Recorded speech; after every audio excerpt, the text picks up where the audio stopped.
Everybody that I listen to and everybody that I know that's in the community said the same exact thing after Monday Night Raw accumulated the lowest ratings in the history of the show.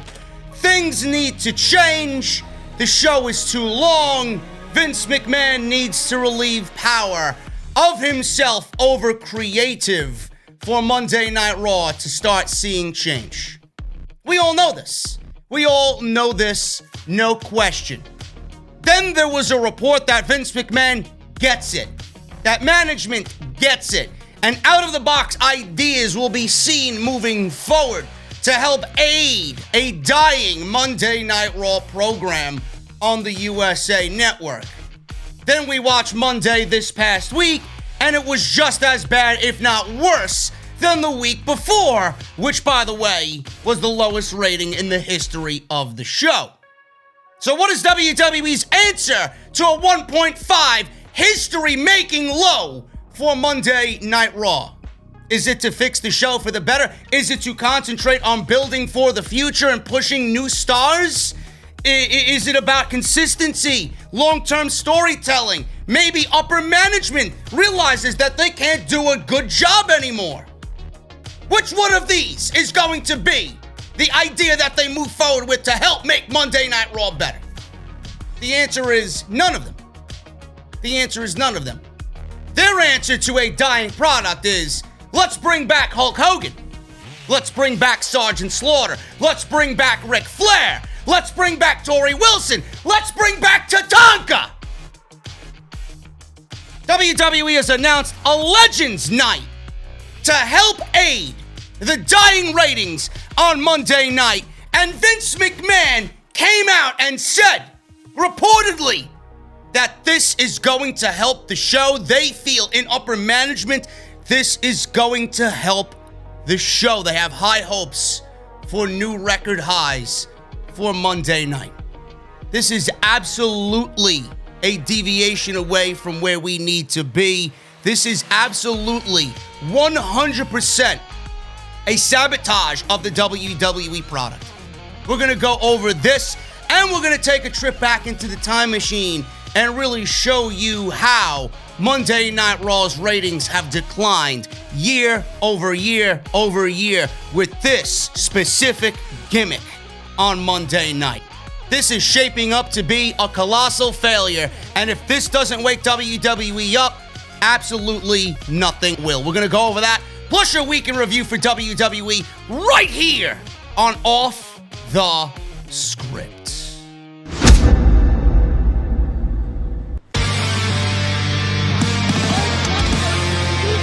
Delete! This is mine.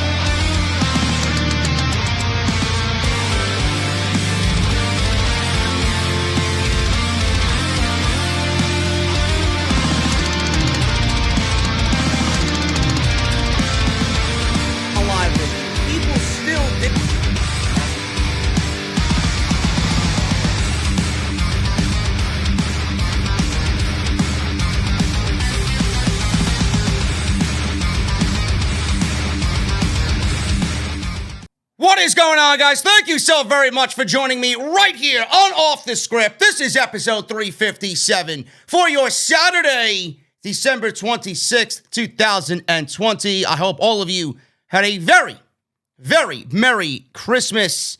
If you were a good little boy or girl this year, I hope you got everything you wanted. If you were on the naughty list, which is pretty much 98% of social media, I hope you got nothing. I hope you got nothing. More JD in your stocking because you're a complete prick. That's my gift to you. And we're only getting better and better as time goes on. It was a Merry Christmas for Big E.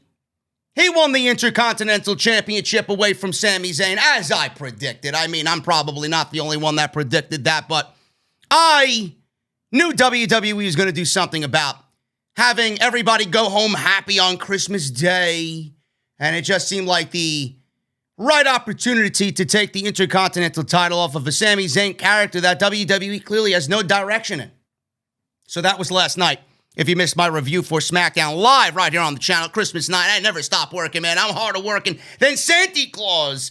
Go back and watch that live on the channel right now. Thank you guys so very much for hanging out with me on your Christmas night as we covered a taped edition of Smackdown, which pretty much reminded me of the Smackdowns of old, man, when Ryan Ward was writing the show. That's exactly what they should be doing instead of putting on 12 pay-per-views per year. Shows like that. So good on them. It only happens once a year, folks. WWE actually having a good show. We got a lot to go over today, man.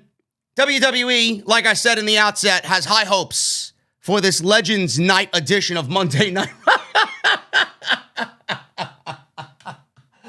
Oh, man, they got high hopes. I got high hopes for it being a failure. The only thing high on Monday night is Matt Riddle. The ratings? Yeah, right. That's a funny one, man. That's a funny one. April Fool's is 4 months away. WWE has high hopes for the Legends Night edition of Monday Night Raw. We're going to start off with that because I did some investigative work. Man. You're not going to believe the gimmick shows that this is Legends Night Raw Reunion, 25th anniversary, old school night. You're not going to believe the decline in ratings. You're not. It is disgusting. And we're going to come up with a solution here as to why Vince McMahon is out of his fucking mind. High hopes. Yeah, right. So we got that. We got WWE looking after Impact talent, going after Impact talent, bringing them on in. Why? I don't know. They got talent right now that they're not even fucking using, yet they want more talent. Got the Raw ratings, got the Smackdown ratings from FS1. I got the AEW ratings, which they beat NXT. News on Charlotte Flair, news on Keith Lee, a new Bray Wyatt character potentially coming. Mercedes Martinez left Raw, showed up back on NXT. We got AEW, man. AEW was in the news for all the wrong reasons this week. Disabling likes and dislikes on YouTube. And Jericho was body shamed by NBA fans coming out of that Celtics game on Wednesday night when AEW aired at 10 p.m. because they had the lead-in from the NBA game. Jericho was body shamed by NBA fans. Obviously, he said shit back on social media. We'll go over that. And an exclusive from Ringside News about Aleister Black and his name not even being brought up in creative anymore, period. I am sick and tired of this story, and they should be fucking ashamed of themselves. And then Aleister Black, not only that, he actually has big support from a big name in WWE. Hopefully, somebody in WWE listens to this big name. Because Aleister Black deserves a lot better than what he's getting right now. And then there's rumors going around that The Miz may not have cashed in his Money in the Bank at TLC, which would be fucking ridiculous. He cashed it in. The bell rang. It was a triple threat match officially. So it's over. Move on. Thank you guys so very much for joining me, man. Follow me on Twitter, at JD from NY206. Twitter and Instagram. Hit that subscribe button down below. Turn on that bell for all notifications. We just hit 120,000 subscribers on YouTube, so thank you guys very much for that. Up and onwards is the only way to go. So I appreciate all of you, new and old, that have joined the Off the Script family. Twitter is the place to be if you want to find me. Tweeting during the shows Monday, Wednesday, Friday, pay-per-views, you guys name it. I'm on Twitter. Easiest way to reach out to me if you want to keep up to date with everything that's happening on the channel. Instagram as well. We're going to be doing some big things, and Instagram is going to be a part of that, so make sure you guys are following me on there as well. If you missed any of the videos on the channel this week, go and check all of them out. All the official playlists for everything you need, which will be updated in the new year. Everything you need is linked in the description. So if you guys want easy access, the playlist is right there. Go and check all that stuff out. As of late, we got Raw, we got NXT, which I didn't do an AEW review this week because, it's Christmas. People are like, oh, where's the review? Are you and Jesse going to do the review? It's Christmas time, bro. Listen, you don't need your AEW. You watched it. That's all that matters. I'll be back next week at a normal time when AEW isn't preempted by a shitty basketball game. So I did NXT Live this week. It did fairly well. I'm not really looking forward to doing any more NXT reviews because the audience just isn't there. So if you guys want to go check that out, we talked about the show on Wednesday night on USA. Go and check that out. And then obviously Smackdown happened on Friday, and I did the live stream for that. That is all linked in the description below. If you guys want to support the podcast, Patreon is the best way to do that. Patreon.com/JD from NY206. We got some great tiers over there. Tier 1 will net you a Are We Live t-shirt. That's the official slogan of the live streams. Are We Live? You'll get a very exclusive off-the-script cookie and some other perks as well that will be added as we go into the new year. And then Tier 2 will get you all of that and the exclusive, and I mean exclusive, off-the-script insignia baseball bat beer mug. Awesome stuff. They've already been shipped out to those that have gotten them, and I'm hearing great feedback, as always, due to that. So thank you guys very much for signing up for that. If you want to sign up or thinking about signing up, it makes a great gift for you or a great gift for somebody that is a fan of pro wrestling. Go and check that out. Patreon.com/JD from NY206. Thank you to everybody on the iTunes side of things. If you guys want to listen on iTunes, we are on iTunes and Spotify, the two biggest ones. No question. If you guys are kind enough to be a fan of the podcast, please leave me a rating, 5-star rating, and a comment. Always, always, always helps out the podcast in the audio world of things on iTunes. And today's podcast is sponsored by my good friends over at Dr. Squatch, drsquatch.com. They are leaving you clean as a whistle, man. They're making you look your best and feel your best this holiday season. And you guys can use code SCRIPT at checkout for a great discount, 20% off anything you guys order from Dr. Squatch. That is drsquatch.com. Use code SCRIPT at checkout. Anyway, man, let's get into this. This is laughable news, to be quite honest with you. WWE actually has high hopes for Legends Night on January the 1st, or in January. What day is it for Monday Night Raw? The first Monday Night Raw of 2020. I'm not sure exactly what the date is, but it is the first, legitimately the first Monday Night Raw of 2021. A ton of special guests are set to return. Vince McMahon is reportedly counting on a viewership boost. Now, Ringside News, of course, it's Ringside News because everybody seems to be lazy. Meanwhile, these fine folk over at Ringside News are doing their job and getting the news that really matters. Asked around whether Vince McMahon really thinks that the Legends Night will help matters on Raw. The viewership has been, quote-unquote, crumbling. I love that word, man. It's a very powerful word, crumbling. I'm not talking about fucking cookies, okay? Crumbling in recent weeks. And the creative aspect of the show is also suffering, as I've reported many a time right here on the show. A tenured member of the creative writing team told us that bringing Legends in is an annual ratings boost, quote unquote. Vince McMahon is counting on that theme to increase ratings.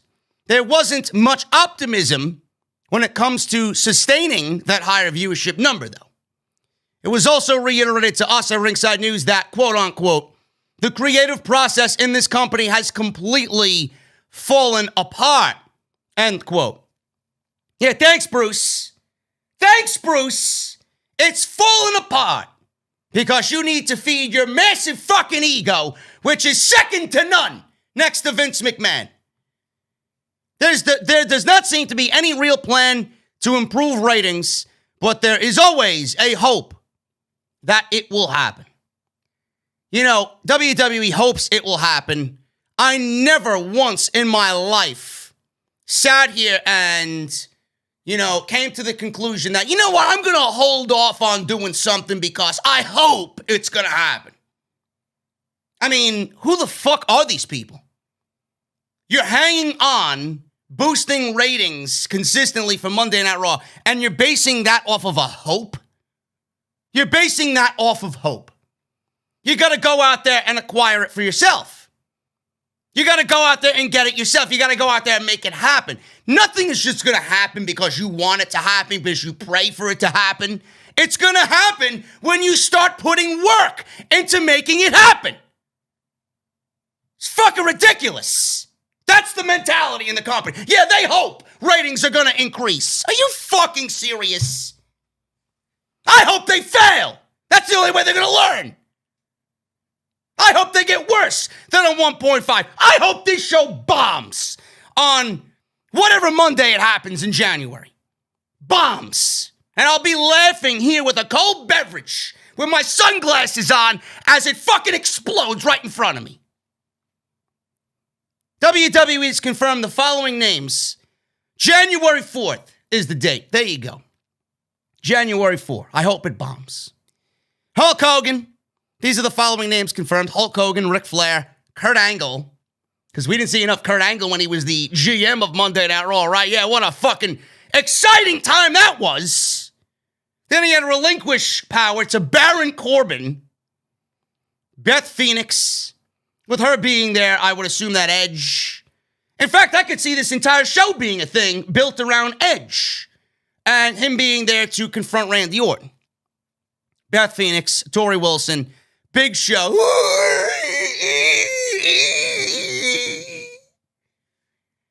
You gotta do it. You gotta do it. Your yearly Big Show meme. Jacqueline Booker T, because we don't see him on every fucking pre-show, right? Sergeant Slaughter, Jeff Jarrett, Jimmy Hart, Ivory, Tatanka. Yeah, what a way to boost ratings, man. Call up Tatanka. Carlito Boogeyman. Is Boogeyman even a fucking legend? I mean, are you fucking serious? My God, what a joke of a career, Boogeyman. Melina. She's actually a part of that. Oh, but I thought you weren't signed to the WWE. Sure thing. I want to see how much she's on TV after this Legends Night. Mark Henry and Ms. Mark Henry and Alicia Fox. Jesus Christ, man. I wanted to say something about Alicia Fox, but I'll refrain. I mean, that's in the same category as Boogeyman. Is Alicia Fox a legend? Alicia Fox. This is how bad WWE has sunken, man, into the fucking depths of garbage. Alicia Fox is now considered a legend. Oh my God. If you are one of those people out there that think Alicia Fox is a legend, man, you may be the dumbest motherfucker I have ever seen in my entire life, man. That is some funny shit. That is some funny shit, man. The only time she's a legend is when she's in a fucking bar with a cold beverage in her hand. Now, too harsh? Who gives a shit? It's the last fucking show of the year. Now, this is not the only time WWE has sunken to this level of desperation. The last time they did a Legends Night, it wasn't called Legends Night, but that's exactly what it was. It was a Raw reunion show back in 2019. Now, they didn't do none of that this year because of COVID, but I'm sure that WWE would have done something this year because that's how desperate they are. The Raw reunion show happened in 2019. It did the biggest audience of the year in 2019 with a 3.09 million viewership in the rating, okay? The previous high of 2.92 million came on the Raw after WrestleMania. Now, that number was even low compared to previous Raw after WrestleManias. That's the start of the new WWE season. That's the reset. And that number has gone down year over year over year as well. And WWE has kind of moved away from making that show a big show for whatever reason. I don't know. Now, Raw in 2019, this Raw reunion show, was the most watched episode of the show since April 23rd, 2018. This is a article I'm pulling from The Observer, okay? So before this show, the highest and most watched rated show was April 23rd, 2018.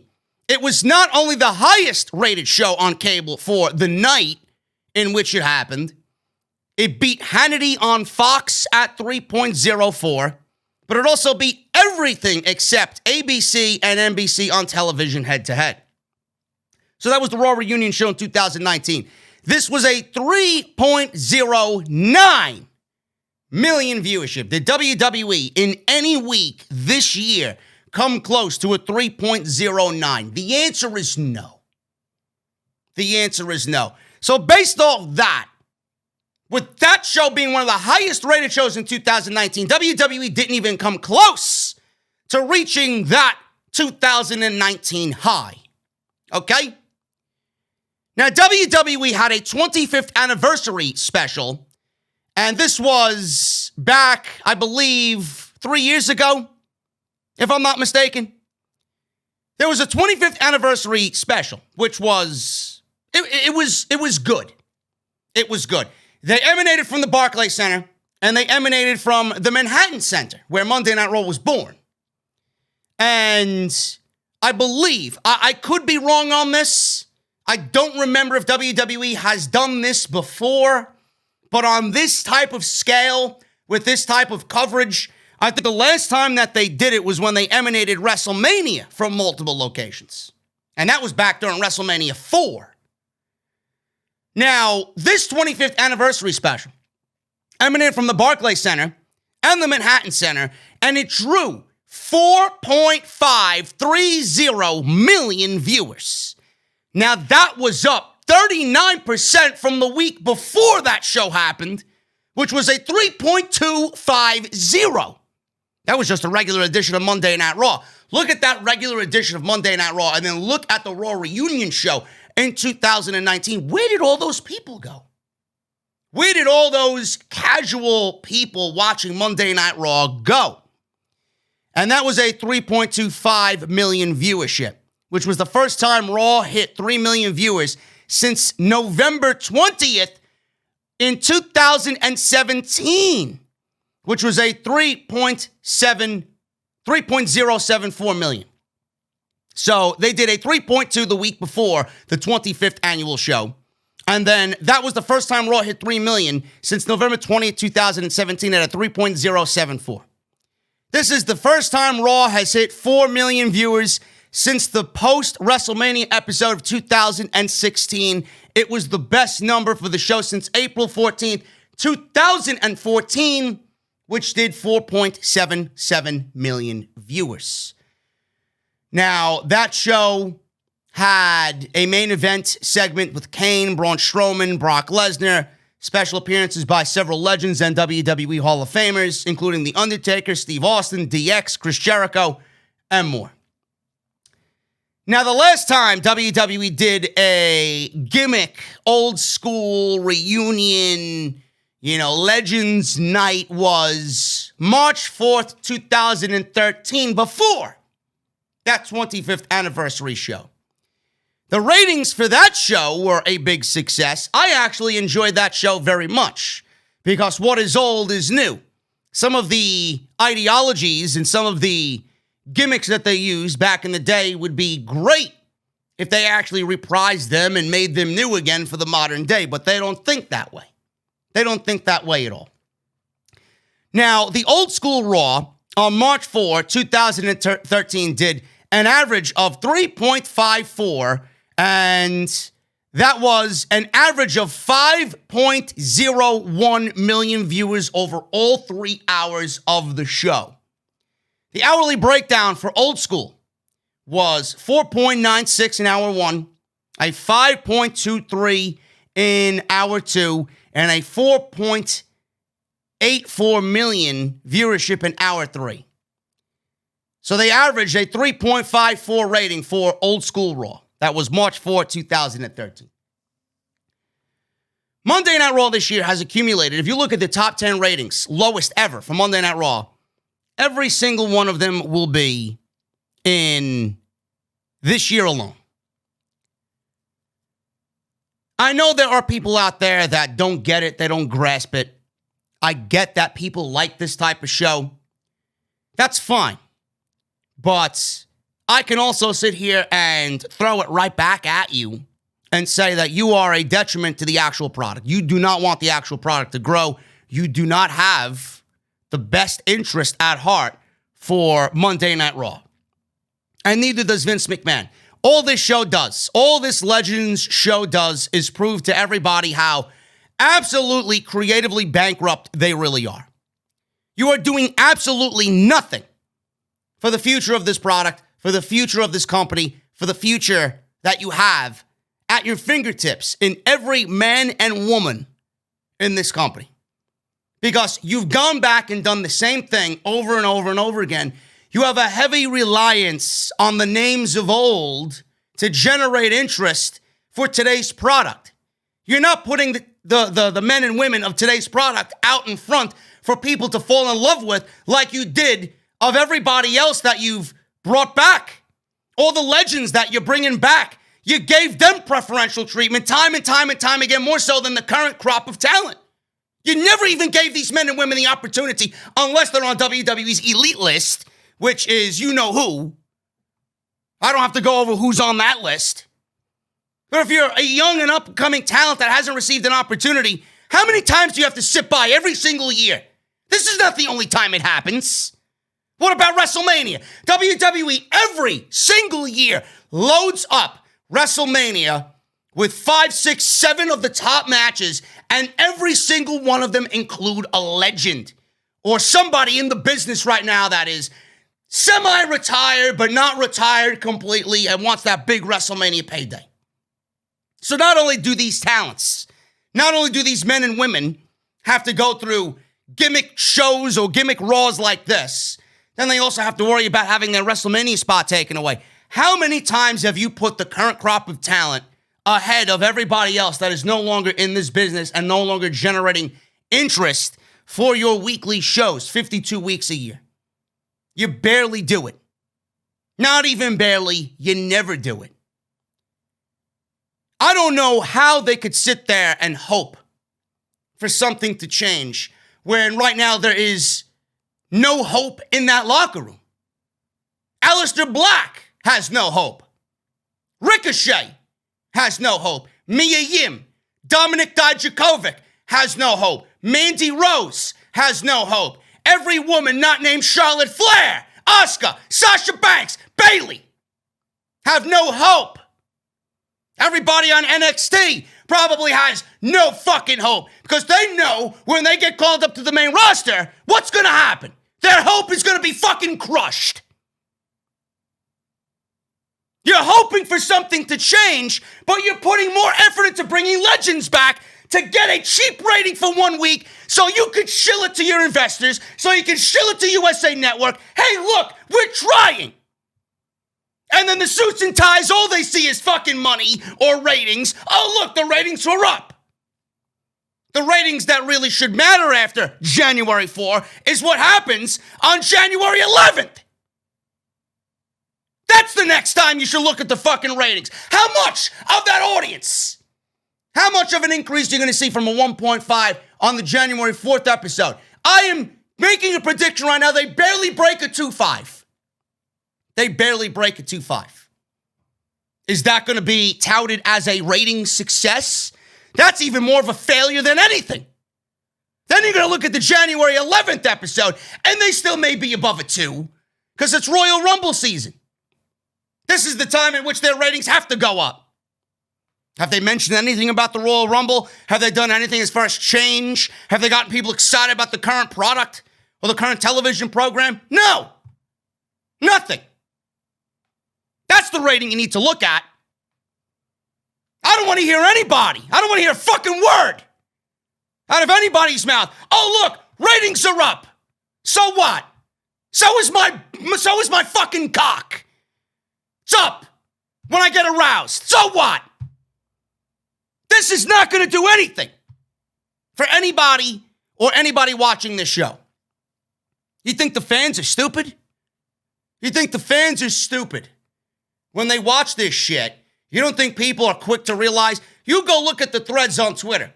You go look at the USA Network promotion of this. You go look at the WWE social media pages. Every single person Man, woman, and child, desperate for ratings.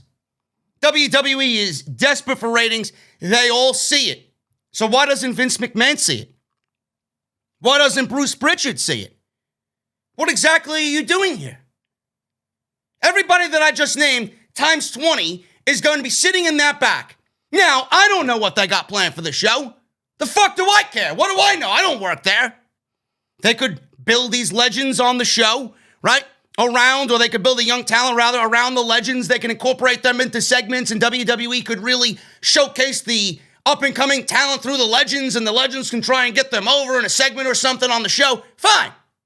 I'm not giving WWE the benefit of the doubt. What type of operation do you think I run here? I'm smarter than the average fucking podcaster. I know. I never give WWE the benefit of the doubt, because when that happens, more than likely we're set up for disappointment and failure. Now, that could actually happen. But what exactly is going to happen on this show? Probably not that. I could see, now I don't know for sure, but I could see something where Edge comes back. His wife is going to be there.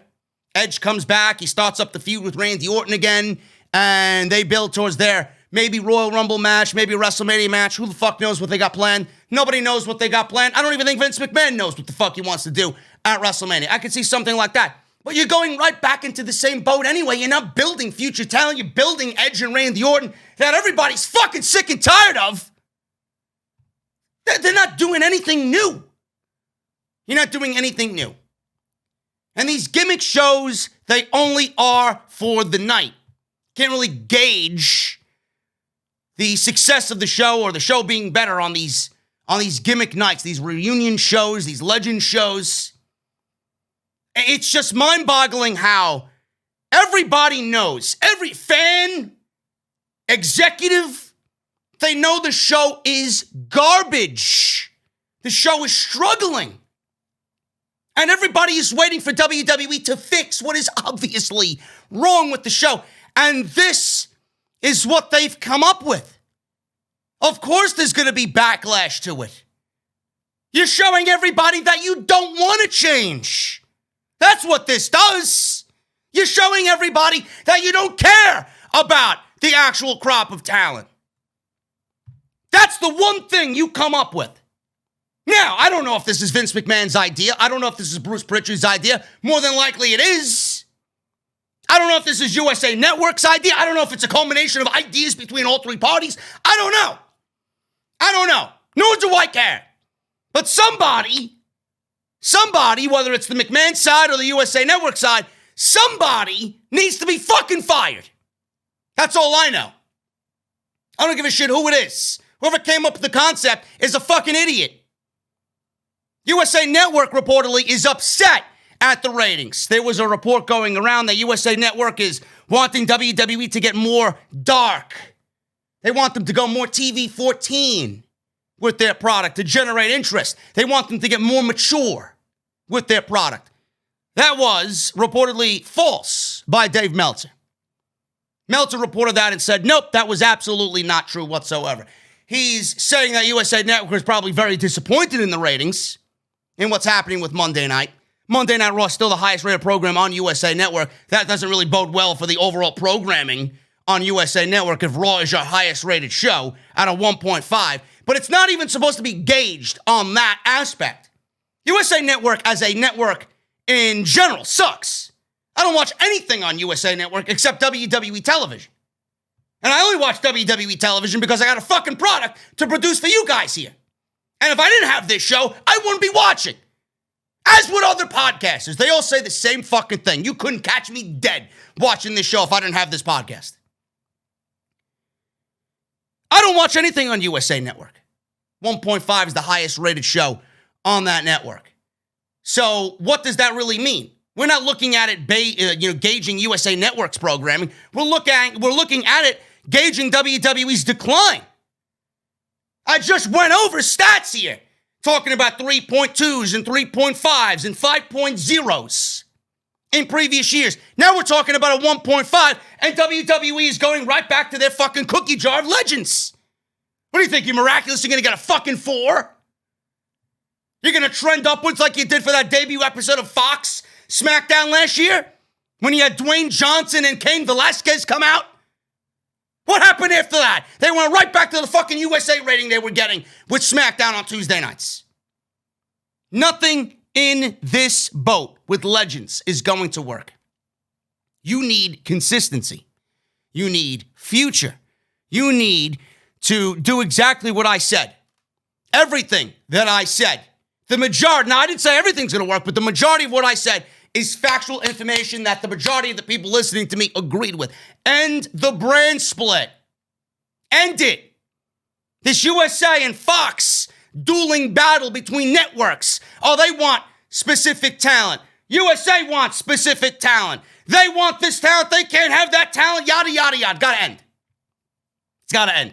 WWE needs to merge every single division and have one universal show. Get rid of titles that don't mean shit on this program. Raw and SmackDown flow in between each other on a weekly basis. Limit the amount of pay-per-views that you have. Get rid of the gimmick pay-per-views. Lower the pay-per-view schedule from 13 or 12 or whatever it is right now and do maybe 6, 7. Make shows like Monday Night Raw feel special with special theme shows, not Legends. Special theme shows, hyping them up to be big pay-per-view-like shows at which you could do 3 hours on those types of shows. Not 3 hours every week. Speaking of the 3 hours, Raw needs to be 2 hours every single week. Future is priority. That's what you need to do. I don't really understand what is so difficult about this. You give me or anybody a platform to really express ourselves, and more than likely, we're going to come up with better solutions and better ideas than what WWE is actually doing. They're not in it for the wrestling business. They're not in it for the talent. They're only in it to make more money for Bruce Prichard, Vince McMahon, and every other executive there. They couldn't give a shit about any of the talent at all. This is the same company that keeps people like Aleister Black employed just for the simple fact that he doesn't go anywhere, and they want to hold him hostage and punish him because of what his wife did while she was there employed. That's the mentality of these people. Legends Night is a failure. It will fail. It should, by all accounts, fail. And I'll be here laughing at its failure. Because this is nothing more than another fucking Band-Aid on a machete knife wound that WWE seems they feel like, oh, it'll go away. You just put some fucking, Vaseline on it, or you put some antibiotic on it, cover it with a fucking Band-Aid, you'll be good to go. Get back out there. Meanwhile, Monday Night Raw has more issues than I could sit here and fucking record in a 2-hour podcast. It is sad what this show, and it's sad what the mentality of the management has been reduced to.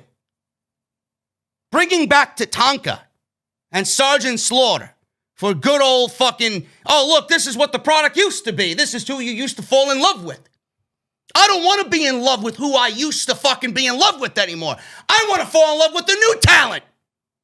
I want to see the future of this company thrive on the backs of the fucking Bianca Belairs and the Ricochets and the Alis and the Aleister Blacks and the Ruby Riots and the Liv Morgans. I want to see all of them thrive.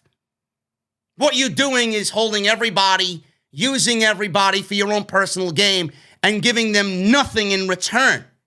Why are we even here? They're all in WWE to perform. They're all in WWE to wrestle for the biggest wrestling company on planet Earth. And they've not even been given an opportunity to even get to that wrestling aspect. What are we doing here? The only thing that will work, Bruce is a problem. I know this. You know it. Bruce is a problem. He is a deep-rooted cancer that is definitely an issue in this company because of his yes mentality to Vince McMahon. I could sit here and talk about that for days. We know that to be the fact. But the only thing that will work here is Vince McMahon relieving power. And Vince will not relieve power. If Vince was still in power, at least listen to the fucking fans on what they want. Listen to social media. Listen to us here on this platform that have been crying for a better product. They think they know better. Clearly they don't. Legends Night is going to fail. And I'll be on social media hour by hour, waiting for Brian Alvarez to tweet the fucking rating on that show. And if it's below a 3, you know everything that I said on social media, everything I said here on this show, even before the rating comes out, you know it's right now. It will only be solidified when Brian Alvarez tweets, Raw, ... 2.5, Legends Night. Failure. Absolute failure. PG rating. PG rating. That isn't to blame for the current terrible WWE product, says Jim Cornette. Now, this week's Raw was just as bad as last week. We all know this. It was terrible. That's the show that they followed up with. The show was slightly up. We went from 1.5 to 1.6. Great. Let's throw a fucking parade. Jim Cornette recently spoke on his drive-through podcast where he discussed WWE's declining ratings. He explained that WWE has caused a lot of needless damage to the product over the last few years, which the company has to undo. And the reason why I'm mentioning Jim Cornette here, even though I don't listen to Cornette, and even though he blocked me on social media because I praised AEW, goes to show you what type of fucking mentality he has. He mentioned Otis and Tucker, who are adults, but act like children and have the mentality of children as well. He says, and I quote, "It's just, you have to undo a lot of needless damage that's been done over the last few years where it's just silliness, just fucking silliness." We've talked about this. They've got some of it on NXT, but the majority of it is on Raw, where grown adults, Otis or Tucky or whatever, grown adults act like children with the mentality of children, where they do and say things that nobody would ever do and say. And it's obviously all tongue-in-cheek. It's sketch comedy on the level of hee-haw. And then they have matches where most of the guys do the same shit as everybody else. It's just on this program, they all look physically better and they're better trained, but they're not doing anything with some grit or realism to it. And it doesn't have to be adult.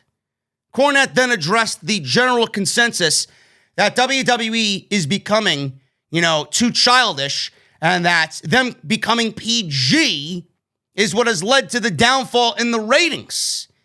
He has revealed that Mid-South Wrestling was PG in 1984, but it still had blood and violence. And I'm going to stop right there before I continue on with what Cornette said here. This might not be the best example, because before AEW came around, there really wasn't a major promotion, really gauging their success on ratings.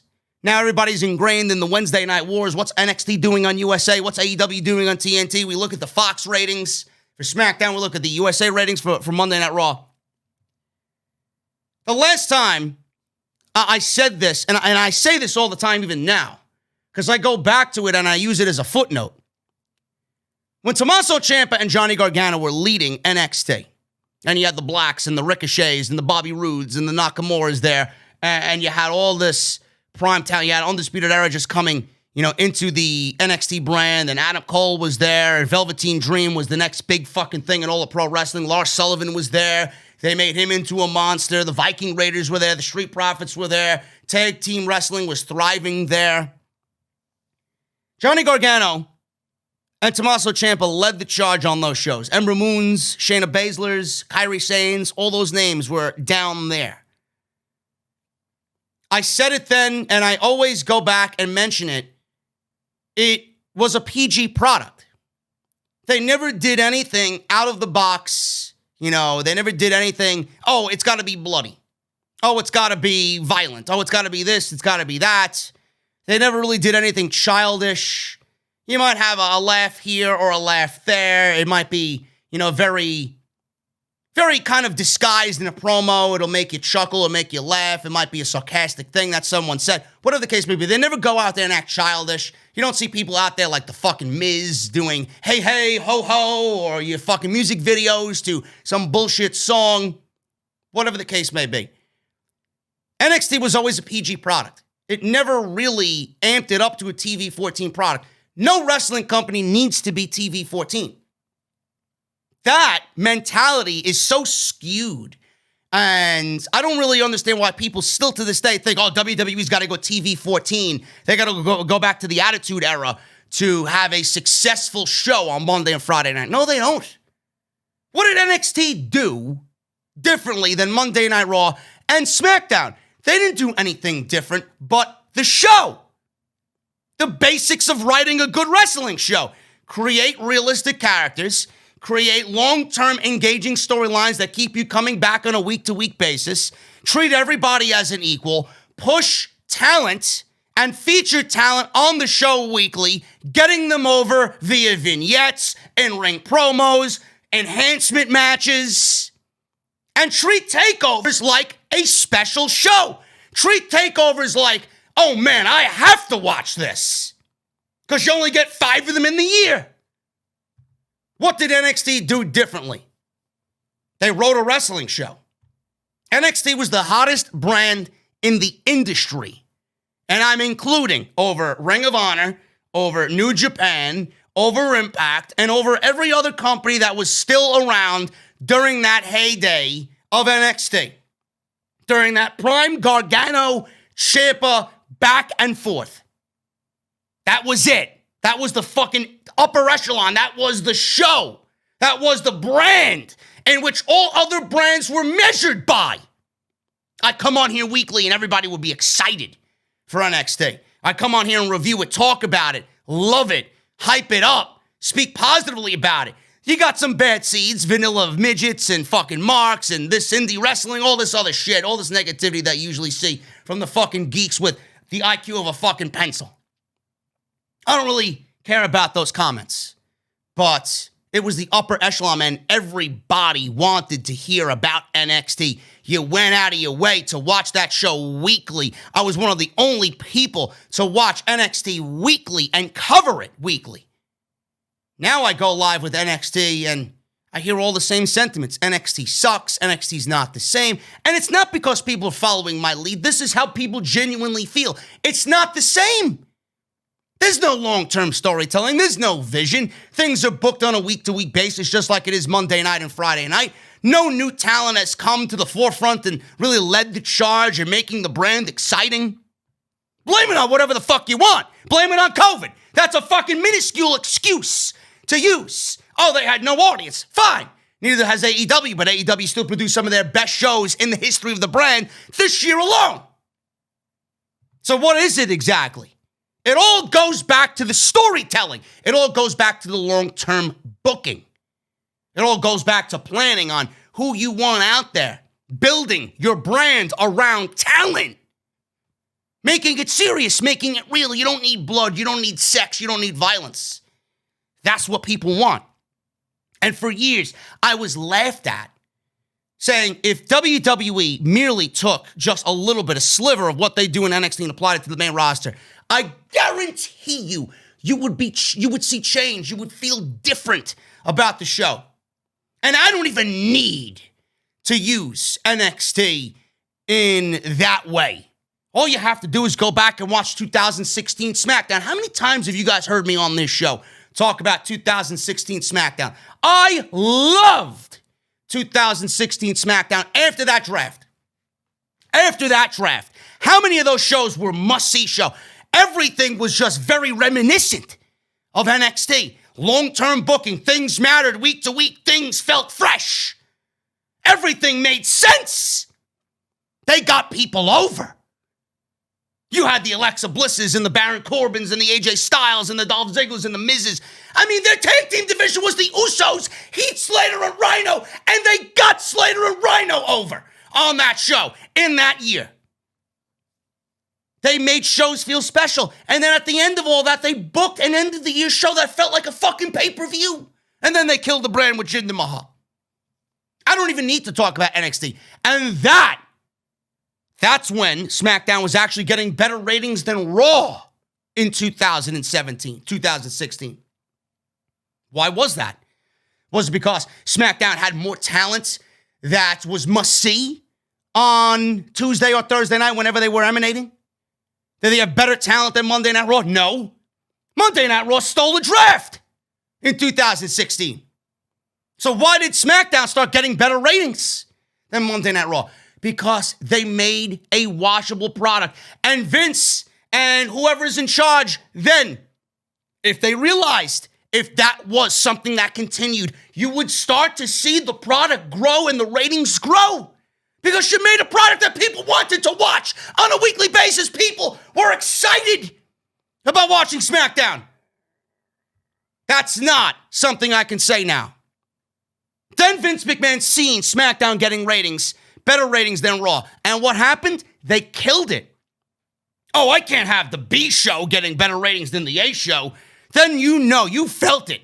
Something changed. Something changed there. Whether it was D-O-double-G-O, you didn't know, dog writing, and more or less removal of Ryan Ward, and in comes Brian James to fuck shit up. I don't know what happened there, but after 2016, into the new year, SmackDown never felt the same. And it only declined. And then January, February, March, WrestleMania happened. Orton won the title. Jinder Mahal, forget about it. They nearly fucking killed SmackDown. And I mean decimated SmackDown. You look at 2017 SmackDown compared to 2016, it's not even the same fucking show. So I don't need to reference NXT when I talk about that type of thing. Just look at the main roster. Look at 2016. Look at the ratings. Better than Raw. Then it changed. Why was SmackDown getting better ratings than Raw? Because it was a better written show, consistently written show, long-term vision, long-term booking. It made people want to watch on a weekly basis. Cornette mentioned and explained about being PG or rated R or whatever. It's about being adult and real violence as opposed to play violence. He wants wrestlers to be more genuine and that the product should be more serious in nature. Cornette mentioned Walter or Kyle O'Reilly. They actually look like they are serious about wrestling, and that is how you would get fans invested in the product. He says, and I quote, I see the people saying they went PG and it ruined them. Mid-South Wrestling was PG in 1984. We couldn't cuss on television. Broadcast TV, at least in 1984, you couldn't say, they didn't want you to say crap. Innuendo was out except for violence and blood. Wrestling had the cleanest language of anything on television. And there were no boobies. And there were no dicks hanging out. And there was no sexual content. Except for then, during the mid-'80s, the Valet Wars, where you got to see women dressed in 5 times as much as they wear on any of the WWE programmings. It's not about being PG or rated R. It's about being adult and real violence versus play violence and creating or exposing or finding and letting them be real characters. Pinocchio, real talent. That talks like they would talk and they wrestle like they would wrestle. And you put importance in either the matches or who wins the matches or what happens in the matches or whether people play by the rules or whether they cheat or whether they steal something or whether they lie about something. And you can get the guys on your roster, whether it be anybody from Walter to Kyle O'Reilly, that actually look like they're serious about this shit and can pull it off. That's the way you get people invested. And then you give them something interesting, some things to fuss over. And that's sometimes the easiest part because once you get good talent, you get the fans educated to the fact that your product is serious and it ain't fucking showbiz wrestling. And there's all kinds of cool reasons for those people on the roster to fucking want to fuck each other in the ass. But they ain't gonna do any of that, so I don't know what they ought to do. End quote. Jim Cornette talks a lot. Jim Cornette says a lot of outlandish things. Jim Cornette says things that makes you want to kick his ass. Jim Cornette's a gimmick. Everybody on YouTube and everybody that does this podcast thing is a gimmick. Brian Alvarez said he's partially gimmick on his show. I'm partially gimmick on my show. Jim Cornette's partially gimmick. Jim Cornette is correct. Jim Cornette is correct in everything he said here. Everything.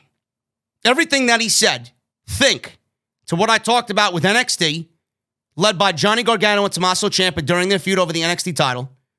Think about what I said with SmackDown in 2016. Think about it. Everything that I said there, apply it to what he said, and you know That's exactly what happened in both of those situations there. WWE's not going to do what he said because they're in the entertainment business. And I told friends of mine, close colleagues of mine, the only way WWE is going to trend upwards and get better is if they get rid of this notion that they're entertainment first and wrestling second. What brought them to the dance is wrestling. You can be entertaining through wrestling. Smackdown did it. NXT did it. Why doesn't WWE main roster get it? I feel like 2021 is even going to be worse than what WWE did in 2020. The Raw ratings. The Raw ratings from this past Monday, they rebounded slightly, not much, but slightly. According to ShowBuzz Daily, the episode drew an average of 1.691 million viewers on the USA Network.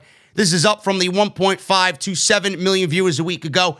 They were just coming off a TLC pay-per-view that was really positively given a thumbs up. So everybody said it was a thumbs up show, so people wanted to see what happened coming out of the pay-per-view. That's not really a big increase, but it's an increase nonetheless, but nowhere, absolutely nowhere where they need to be. Last week's episode, like we said, set a new record low for the show, all-time record low. The previous record for the all-time low came in July with 1.561 million viewers. Like I said, the top two rated shows, worst ever for Raw, happened this year. This was the post edition of TLC from Monday Night Raw. Historically, Raw after pay-per-view show does get an increase due to the intrigue coming out of said pay-per-view amongst fans.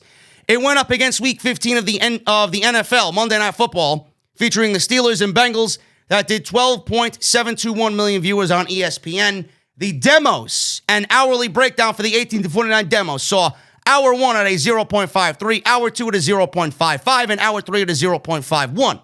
The hourly breakdown for viewership is following. Hour 1 with a 1.841, Hour 2 with a 1.701, and Hour 3 did a 1.531. So that's that. Monday Night Raw featured Drew McIntyre, Keith Lee, and Sheamus. They defeated AJ Styles, Miz, and Morrison. WWE is using Keith Lee as a catalyst to get us to a Sheamus and Drew McIntyre match. Sheamus was upset with Keith Lee. Back and forth they went, and McIntyre is very upset at Sheamus because after the match, Sheamus gave Keith Lee a bro kick. Charlotte Flair and Asuka defeated Lacey Evans and Peyton Royce. Charlotte Flair once again gets the hot tag. Charlotte Flair once again gets the win for her team. She's back to 2 nights, and she gets the pinfall victory for her team over Asuka. Asuka's made to look weak. Asuka, by the way, still the Raw Women's Champion. So Charlotte is greater than the Raw Women's Champion, folks. That's what WWE wants you to realize. Teabag of Retribution defeated Ricochet. Ricochet went on Raw Talk and started crying, saying that he doesn't know what he needs to do to change his luck around. I got a tip for you, bro. Leave the fucking company when your contract is up in a couple of months. If you sign with the company, nobody, or re-sign with the company, nobody will feel sorry for Mr. Rick O'Shea. He's only damaging his legacy, his talent, and he's damaging his career. That's it. Jackson Ryker defeated Grand Metalik. Elias played guitar sitting on the top rope as his roadie, or his new bodyguard here. Jackson Ryker defeated Grand Metalik, and they want to know why Raw sucks. Bobby Lashley and MVP defeated the Hardy Bros, Jeff Hardy and Matt Riddle. I assumed they would get a win here over the Hurt Business duo that is not the tag team champions, but that did not happen. Seems like Jeff Hardy and Matt Riddle, I posed this on Monday Night Raw, seems like Jeff Hardy and Matt Riddle will be getting one-on-one victories over the Hurt Business, just like the Hurt Business did to the New Day, to maybe put them in line for a tag team title opportunity. Because, quite frankly, the New Day just lost the titles. You know they're always going to be in contention. But there is no other tag team on this show outside this makeshift tag team of Jeff Hardy and Matt Riddle. And their baby faces, which right now the Hurt Business have no babyface teams to go up against and defend those titles. Angel Garza is back. He defeated Drew Gulak in about 2 minutes. Pretty much a squash match there. Garza has been handing roses to some unknown woman who apparently is rumored to be Eva Marie. I thought Monday Night Raw was going to get better, yet we're here talking about Eva Marie back on Monday Night Raw. Nia Jax and Shayna Basler defeated Mandy Rose and Dana Brooke because fuck everybody else in that women's division. Shayna Basler has been botched completely on WWE television, and they had opportunities to fix it, and they've done nothing to remedy that. Supposed to win the Royal Rumble. Charlotte Flair said no. Won the Elimination Chamber. She was supposed to be Becky Lynch. WWE said no. Supposed to be Raw Women's Champion and challenge Asuka for the Raw Women's title. WWE said no. 3 strikes and you're out. Triple H probably begging for this woman to be back on NXT television because that's when she was booked legitimately. Oh, but Triple H did it right. We got to fuck that up. That's exactly the mentality of the main roster. Keith Lee. Interesting news on the limited one. Keith Lee filed a trademark on his own name outside of WWE. You don't think the man knows? You don't think the man is planning? Give me a break. WWE likes to own all its intellectual property that appears on their programming. Keith Lee also really wants to own his own name. According to Heel by Nature, Keith Lee filed a trademark for his own name on December 18th. Just a couple of days ago, folks. Just a couple of days ago. Keith Lee filed this on December 18th. This is after all of the news came out about Keith Lee being sent back down to the Performance Center to go train because Vince McMahon was unhappy and very angry about some of the big men that he's got employed on the main roster right now, Keith Lee being one of them. How many people came out and defended Keith Lee in a positive manner? You don't think he heard that? You don't think he's seen it on social media? You don't think the man knows that WWE has fucked him up coming up from NXT? I've said this countless times. Man. Limitless times. I said it. Everything that you should not do for a debut by pulling somebody from NXT and putting them to the main roster. They have done it. They killed Keith Lee. Taking his theme music away and giving us some lame excuse as to why they did it. Changed his outfit, changed his in-ring work. He ain't the same fucking Keith Lee. Then they want to make you believe that they are taking him seriously. Oh yeah, we're feuding him with Randy Orton. Oh look, he's ingrained in the WWE title program. He's mixing it up with Drew McIntyre. They're best friends. Then all of a sudden he loses to the fucking Miz on Monday Night Raw. Keith Lee knows that his main roster run is doomed. If he gets a shot, I'd be shocked. Shocked. Keith Lee is not the type of guy that they push. And if they do push Keith Lee, it's not going to be future of the company type of push. It's not going to be, he's going to be leading the show like Drew McIntyre type push. It's going to be for about 4 to 6 months, and then he'll go right back into the mid-card and do nothing. So what type of WWE run is that? Oh, I did it. I made it to the top. Now I can go back down to the bottom. I never heard anybody else in this fucking world that wanted to be up top and then is anticipating on sliding back down from that top spot. Once you're at the top, you should want to stay at the top. You don't think Keith Lee knows this is happening to him? You don't think Keith Lee sees this in his future? Him and his wife probably talk about it in bed at night. Look at what they're doing to her. His girlfriend, Mia Yim, whatever. You don't think they know? He's just getting ready. And like I said about Matt Riddle, you don't want to piss these guys off.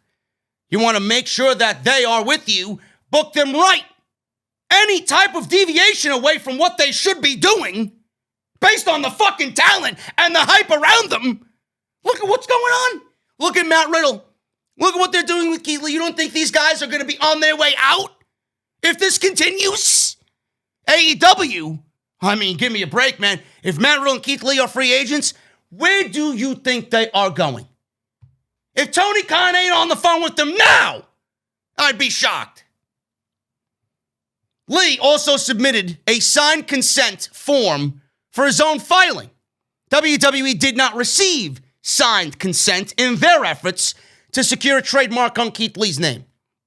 WWE has an active trademark filing for Keith Lee's name.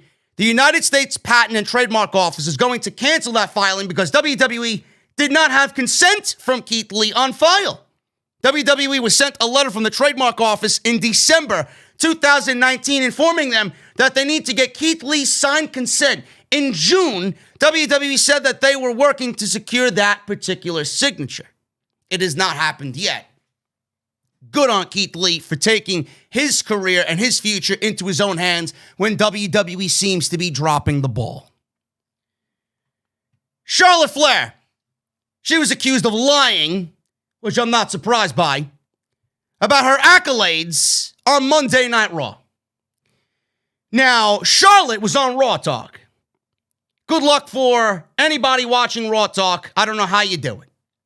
I don't know why you're not watching me after Monday Night Raw. You're going to go watch more WWE programming? Give me a break. Charlotte alluded to on Raw Talk, but seemingly got her facts mixed up, that she was a Grand Slam champion. Charlotte won every single title in WWE with the exception of the NXT UK Women's title that she can win on WWE TV, finally making her a Grand Slam champion in WWE. She said she's a Grand Slam champion, something that fans have accused her of lying about. She says, and I quote, "I could not afford to come back and regress, so I had to raise my level," meaning they had to upgrade her hard drive, is what she's alluding to. And they had to give her a higher power battery with more life, more battery life in it. Because when she remains uncharged, she needs that long-lasting battery. "I had to raise my level. I had to remind people of everything I've done. You can hold on to that, honey. I don't really give a shit about what you've done. And most of what you've done is nothing more than fucking numbers and accolades that were just given to you because of who you are and who your father is. Simple." From main eventing WrestleMania, which you weaseled yourself in there, to becoming a Grand Slam champion, the one and only real Grand Slam champion. End quote.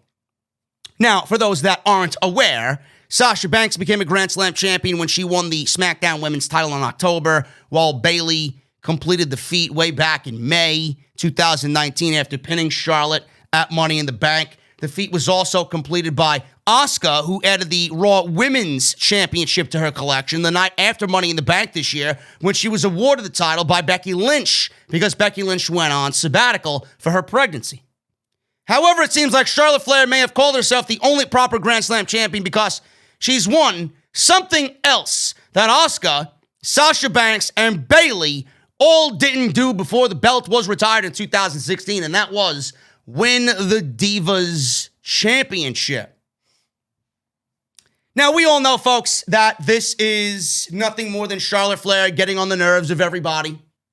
I am not going to sit here and really yell, bitch, moan, complain, and rant like a banshee about Charlotte Flair, because all of these title reigns and all these titles and all these accolades, they're nothing more than fake accomplishments.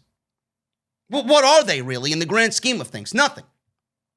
It's for topical discussion amongst wrestling fans that don't have any importance outside of the wrestling realm, okay? Charlotte Flair can boast about being the real proper Grand Slam champion, but we all know that we put that era of women's wrestling behind us. That was the Divas era. That era died, and that era is no longer to be brought up in conversation from that point on when that belt was retired. The only era we're talking about here, Miss Flair, is what happened when the Divas Championship got turned into the WWE Women's Championship. That's it. Then we got the Raw and SmackDown Women's titles, then we got the Women's Tag Team titles. This is the only era in which we are talking about accolades-wise. Sasha, Bayley, and Asuka are the only ones. You are not. You are not. So spare me the bullshit, okay? You were the last one. You were the last one. I don't want to hear anybody refute this argument. You were the last one. And the only reason why Charlotte Flair was brought back and paired with Asuka to win the women's championships, the women's tag team championships, was because she sat at home and she was itching to get into that category with everybody else, because how dare everybody else pass me? That's it. The Divas Championship does not make Charlotte Flair above everybody else. Honey, here's a fucking clue. Go use it and apply it for the greater good. You were dead last amongst all the other women that right now are superior to you on the main roster. Facts. Alexa Bliss. She returned to Monday Night Raw. Teased the new version of The Fiend is coming. Now, we don't know if that's legit, but who knows with Bray Wyatt? He's always got something cooking up. Randy Orton appeared on Monday Night Raw to talk about what he did to Bray Wyatt at the TLC pay-per-view. Burned him to a crisp. Bray Wyatt was set on fire at the end of the show. Orton said he enjoyed everything he did to The Fiend, and he has no regrets, as he pointed out the spot in the ring where Bray was burned. He said he could smell his rotting corpse right where I burned him alive. Orton declared that The Fiend is gone, and he is no more. Orton then said, I am an evil son of a bitch that took him out.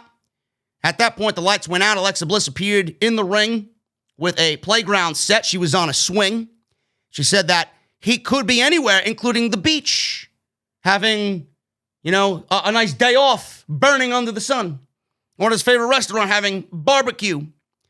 Bliss said The Fiend is at home, but if he leaves home, he may come back to Alexa's playground, and it will be like nothing that Randy has seen before. So I don't know what this means. A lot of people Bray Wyatt even tweeted out after the pay-per-view. He tweeted something out in the form, I believe it was a cocoon, and a cocoon gives life, new life, to said butterfly. I don't know what is going on with Bray Wyatt, but I angered Bray Wyatt fans across social media all week long, and it brought me great pleasure to do so. The character is dead, man. I don't need to go over exactly why the character is dead. You guys know. The smart ones know. Let me just give you a brief synopsis here quickly. He did the debut at SummerSlam last year, and he went against Finn Balor. That was probably the biggest thing he's done in his entire run as The Fiend. The entrance and everything was the best part of SummerSlam. We were all enthralled with Bray Wyatt. They put him immediately into a WWE title situation with Seth Rollins in Hell in a Cell, and you do something like that with this fresh character that right now seems unbeatable or shouldn't be beaten. WWE gave us a Hell in a Cell match, didn't give him the championship, and ended the match via referee stoppage inside Hell in a Cell. Killed Rollins, turned Rollins into a heel, and killed Bray Wyatt all in a span of 2 months.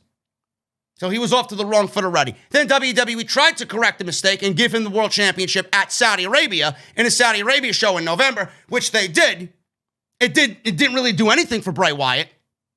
Then he challenges Daniel Bryan at the Royal Rumble for the WWE title, and it was a great match, probably Bray Wyatt's best match in all of WWE's The Fiend. Then he loses the title in February to Bill Goldberg, and that's pretty much the culmination of Bray Wyatt's year. If there's one defining moment in Bray Wyatt's career, it's losing that match to Bill Goldberg. Dead. Then he comes back and does the John Cena Firefly Funhouse match at WrestleMania. Then he goes into a 4-month-long program that bored everybody to fucking tears with Braun Strowman. Wins the title from Braun Strowman, which included a swamp match, cinematic, and brought back the Eater of Worlds, Bray Wyatt. Only for Bray Wyatt to go back to The Fiend, lose the championship in 1 week after winning it to Roman Reigns, and then get drafted to Monday Night Raw because he and Roman Reigns cannot coexist on the same show. Then he was burned alive by Randy Orton on Monday Night Raw at TLC to close out his year. So what exactly did Bray Wyatt do this year? What exactly did Bray Wyatt do more than anything else this year, folks? He carries that L bigger than Humberto!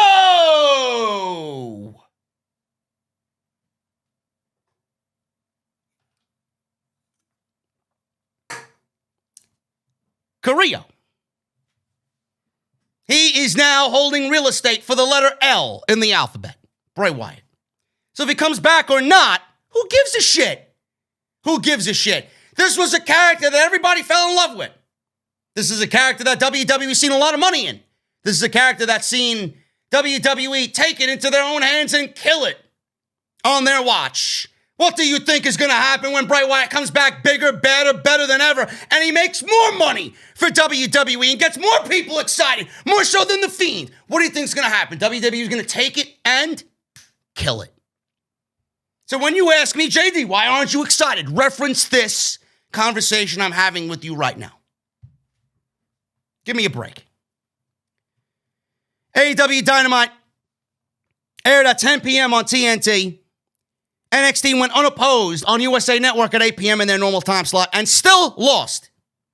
Still lost. I tweet out to Brian Alvarez after he tweets out his weekly AEW NXT ratings, and I say, wow, that's pretty disappointing for NXT. NXT just doesn't feel the same. I don't need ratings to prove that to me. Failure. The WWE apologists that came at me on this tweet in this thread, man, made me laugh. I had people calling me a fucking smart mark shill and a fucking cocksucker and this and that on Christmas fucking Eve, bro. You basically just showed everybody and the world you have absolutely nothing going on in your life and you desperately need a new hobby. The fact that AEW won, now they were down. I mean, it's not a good rating. They still won. They should have had more people coming in from the NBA game to watch. They did, but all they did was poke fun at Chris Jericho, which I'll talk about in a second. The fact that NXT was unopposed and still lost is disappointing. I don't need ratings to prove to anybody that NXT just doesn't feel the same, folks. Watch the fucking show. I was bored out of my mind. Out of my mind. I went live on YouTube with NXT. I am the #1 live streamed podcast every time a show ends. Every single time without question. Bigger than anybody. Always at the top. I did NXT, still #1.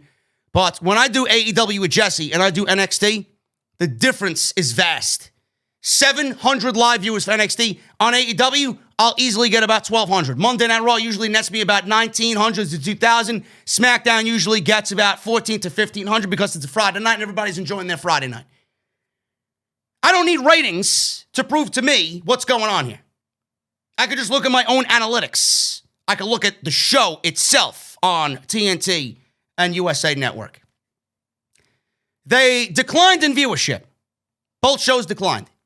AEW took the win this week, not even in their normal time slot, and they stayed about the same in the 18 to 49 demographic. Dynamite drew 775,000 live viewers, and NXT did 698,000 live viewers last week. AEW did 806, and NXT drew 766,000 viewers. Dynamite had to air on TNT at 10 p.m. because of the Boston Celtics and Milwaukee Bucks NBA game. Aside from NBA competition, NXT didn't have to deal with competition from AEW. AEW was ranked number 5 in the top 150 shows on cable, while NXT was number 40, as is the case in most weeks. AEW won the 18 to 49 demographic. 18 to 49, AEW did a 0.32. NXT did a 0.19. And AEW defeated NXT in all other demographics, except obviously the 50 plus, where AEW did a 0.28. And NXT did a 0.36. I covered NXT. If you guys want my complete thoughts, as well as a breakdown of the Slammy Awards that happened on Wednesday morning, the live stream is up right now. Go and check that out on the YouTube side of things. NXT, Isaiah Swerve Scott defeated Jake Atlas. He's now a heel. Rhea Ripley defeated Dakota Kai. They still sold us on the fact that Raquel Gonzalez and Rhea Ripley are not done. We got a last woman standing match at New Year's Evil for Wednesday's episode of NXT. Rhea Ripley is somebody I look at, and I said this on Wednesday, she looks like somebody that is just going to fail. She's doomed to fail on the main roster. I don't understand it. I don't understand how you take somebody and they've fallen so far from grace. It's so sad to see. She'll never be the same. After she lost to Charlotte, it will take her years, if that, to recover. And she's still feeling the effects of that right now. And all you need to do is look at how they're positioning Raquel Gonzalez on this show. Rhea Ripley's yesterday's news when you look at Raquel Gonzalez. Everybody is high on Raquel Gonzalez for some reason, and that includes NXT management. And you could see the way that they're pushing both women individually. Raquel is going to be the next big thing, and Rhea Ripley, she's either getting called up and doomed to fail, or Raquel Gonzalez is taking her spot on NXT, because that's where they are going right now. Raquel Gonzalez. Bronson Reed defeated Ashante Adonis in a squash match, so he's back on NXT TV. Johnny Gargano presented a very Gargano Christmas with Candice LeRae and Indy Hartwell and Austin Theory around the Christmas tree in the Gargano household. Johnny Gargano trolled Indy Hartwell by giving her a PlayStation 5. He gave her an empty box and said, well, the PlayStation 5 is mine. I just wanted to capture the moments and the reaction with you opening the present to see a PlayStation 5 box there. But the present is, the real present that I'm gifting you this holiday season is the family name. So he named her Indie Wrestling. I love it. I don't know who wrote that segment, whether it was Gargano that came up with that or some geek NXT writer. They deserve a raise after that one. Austin Theory got the Gargano Whey protein powder. You know, like whey protein powder. It was the Gargano Whey protein powder. Not W-H-E-Y like the protein powder. It's the Gargano Whey. W-A-Y. Love it. Gargano's awesome. Io Shirai has another challenger for the NXT Women's title. And this is Mercedes Martinez. She was on the show back in NXT. Fightful is reporting that people within WWE don't blame Martinez for turning down a spot in Retribution. She was a part of the original pairing. They do not blame her for turning down that spot, with one Raw star telling Fightful that she didn't ruin anything, end quote. So we seen NXT on Wednesday night. Mercedes Martinez back on the brand. Shortly before the WWE draft, Fightful learned that she asked to return to the brand and no longer wished to be in Retribution. I don't need to go over why she didn't want to be in Retribution, but I'm going to go over it again now anyway, because I mentioned it on Wednesday night and previously when they pulled her from the group and everybody in the group started unfollowing her on Twitter. She didn't want to be a part of this group because WWE brought her in after 15, 16, 17 years of being on the independent circuit and being a trainer to several women that WWE right now employs. This was her end goal. This was on her bucket list of things to do to join WWE. They repackaged her, they brought her in, gave her a new look, gave her a Robert Stone brand pairing, they gave her new theme music. Everything was really on the up and up for Mercedes Martinez. Then they pulled her after one match on NXT, put her on Wednesday nights, put her behind a mask, changed her name, and then they wanted her to be happy with that particular situation with her being on the main roster. Now, if you're Mercedes Martinez and you're thinking about your spot in Retribution, what exactly are you thinking? I worked 17 years under my own name to get to the WWE, for them to take me out of NXT to build my name and my brand and my legacy on this show. Pulled me from NXT after they just gave me a complete repackaging, put me on Monday Night Raw, take my name away from me, nobody knows who the fuck I am, and then put me under a mask? That's exactly what she envisioned for her fucking WWE debut, her future? Give me a break. You could come up and label any fucking excuse you want under the sun for this particular situation. That, I guarantee you, if I got that woman behind closed doors and I said, is this the reason? She's like, absolutely. Absolutely. We're not dumb. Retribution is a failure. Why would anybody? I don't even think the people now a part of Retribution want to be a part of Retribution. They're being it because they're falling in line with being good little toy soldiers for Vince McMahon. If more people spoke up about it, maybe we wouldn't be fucking straddled with terrible television. Based on how Retribution is being treated on Raw, and considering that her first feud back in NXT will be with Io Shirai for the title, you cannot blame Mercedes Martinez for making the decision she did. Triple H had to take her away from Vince McMahon's grasp and really just restart all over with her. Here you go, here's Io. Let's make your name all over again. Washing that bad Retribution taste out of your mouth. Adam Cole defeated the Velveteen Dream in a makeshift match that was made during the show, very Monday Night Raw-esque. Finn Balor and Kyle O'Reilly relived their epic NXT title match. That match is all signed, sealed, and delivered for the New Year's Evil show. Do not know if Karrion Kross is going to have implications on that match or not, but he's already targeted either guy and the title. And Oney Lorcan and Danny Burch defeated Killian Dane and Drake Maverick for the NXT Tag Team titles in a street fight. You can see, but listen, it was a fun match, whatever it was. But Oney Lorcan and Danny Burch, minus how great they are, you can see how weak the tag team division is. Hopefully WWE in 2021 rectifies that, because that was a staple on the black and gold brand. It is now no longer. The same thing that they did with the women's division. If they focus their attention on tag team wrestling in 2021, we might have some semblance of saving some of this show. AEW on TNT at 10 p.m. We got the Young Bucks defeating the Acclaimed. Chris Jericho and MJF defeated Top Flight. So you see that their direction at the end of the year is to put over top talent, not legitimately by getting them W's, by getting them in the ring with seasoned veterans like Jericho and MJF and the Young Bucks. So the Acclaimed and Top Flight right now, they are at the top of the priority list. You can tell of Tony Khan right now, the way that these shows have been set up the last couple of weeks. Pac defeated The Butcher. Dustin Rhodes defeated Evil Uno.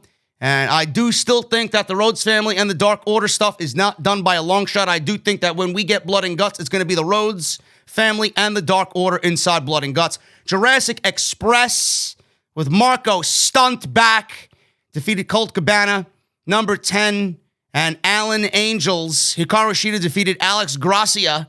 She got a match against Shida by winning a match on AEW Dark. After the match, Abaddon is targeting Shida and the AEW Women's Championship. I don't know what's going to happen with that. Apparently, they're getting a match next week, I believe, on Dynamite. Tony Schiavone interviewed Sting, in which he didn't really go over exactly what he's doing in AEW, but it was a very, very good promo. Out comes Taz. It's more of them focusing on not so much what he's going to do to thwart Team Taz, but it came off in a way where he's not really asking for a match against Darby, almost as if he's teasing that he's going to be mentoring Darby Allin. Really great segment. Probably the best night, or the best part of the entire night for Dynamite. And Kip Sabian and Penelope Ford announced their wedding date for February 3rd. That is going to be AEW's special Dynamite called Beach Break. So that was the 2 Wednesday night shows. We got AEW disabling likes. They're disabling likes on their YouTube channel. Now, I don't know why. I don't know the reason for this. I really just found out about this as of late. But AEW is disabling likes and dislikes on their YouTube video. Now, any content creator knows that likes and dislikes, they really don't matter much to anything. You know, likes and dislikes equal the same thing. You can dislike the video more than like the video. It's still going to help out the video in the ratings. You can like the video more than dislike the video. It's going to help the video out as far as the ratings go. They're all one. So if there's a major dislike problem to a like ratio, it doesn't matter. It's all helping the video out in the same way. So God forbid people get upset about, oh my God, look, going to make people dislike my video. That's good.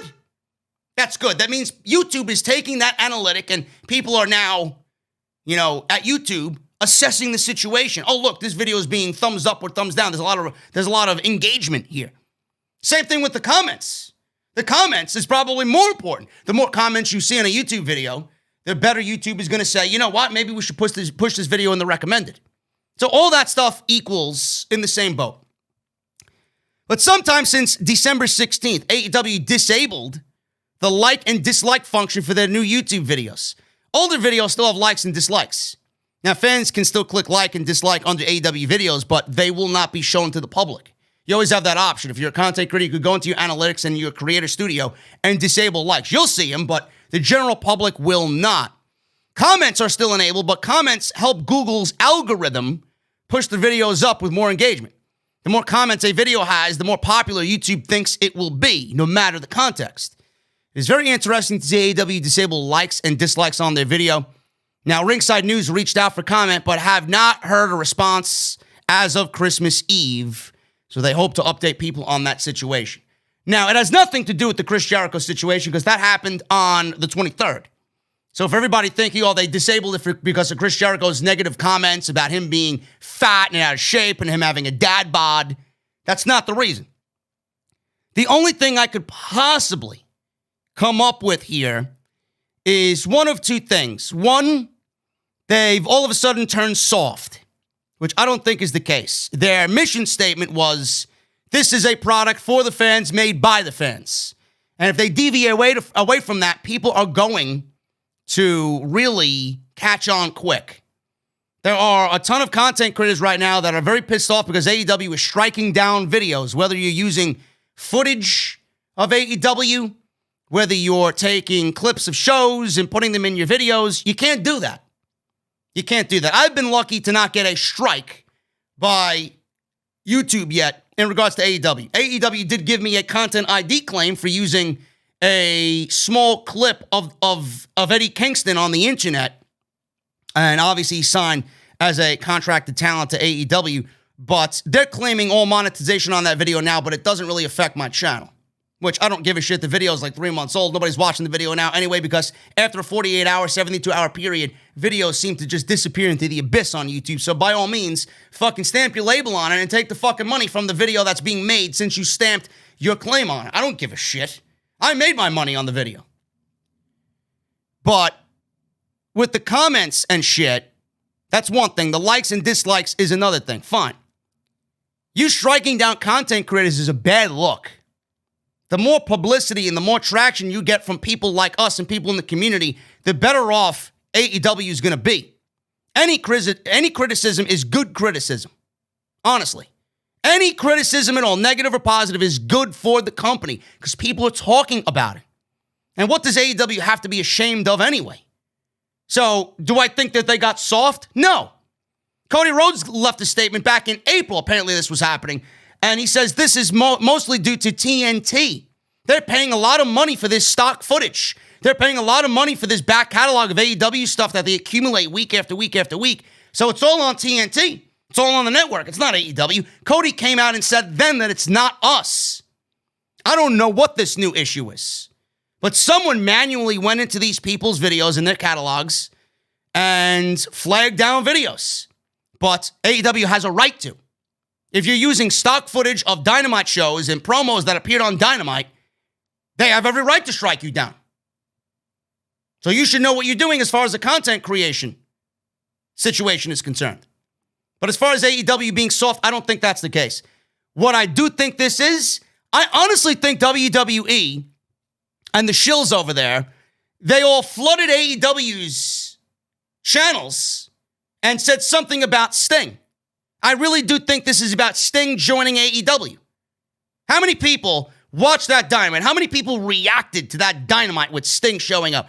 How many times was that talked about day after day after day, week after week, leading up to where we are now with Sting on AEW Dynamite? I think it's having to do with Sting being back in wrestling on AEW, and the WWE side of things is shitting on AEW because they get shit on all the time for seeing a Goldberg back or an Undertaker back, and WWE bring back all this legend shit and all these old hags to fucking wrestle one final time, which we never know, what they're going to do, who they're going to bring out, when the last time's going to be.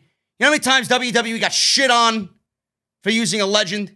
Now AEW is doing the same thing, but these people are so fucking stupid, they don't realize that Sting is not there to wrestle.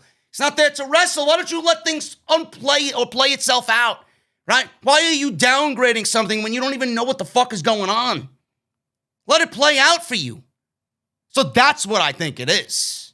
I don't really have any solid answer, but if I was to make a logical guess here, I'm thinking that the WWE apologists, the trolls, the fucking pieces of shit on social media, they all flooded AEW's social media accounts, YouTube, Twitter, Instagram, and blasted them about Sting being brought into the company.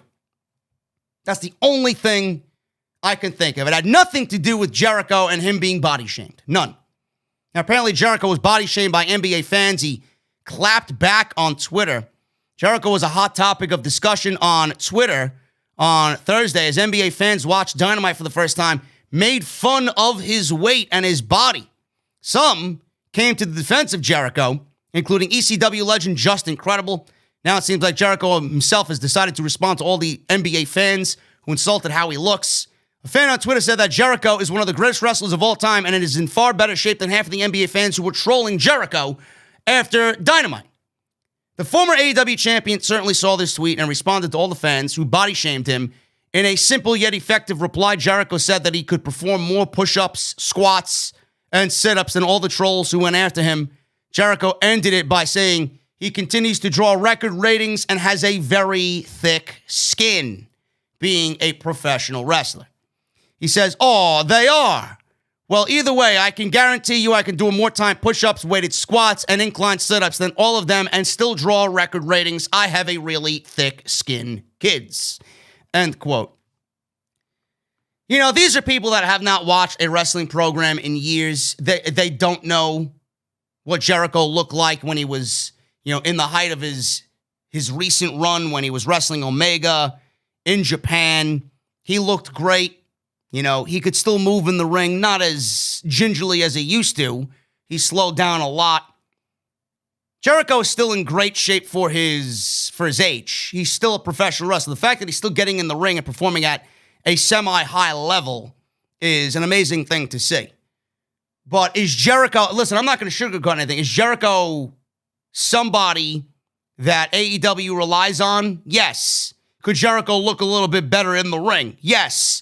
Could he look a little bit better for his age and tone his body a little bit better? Absolutely.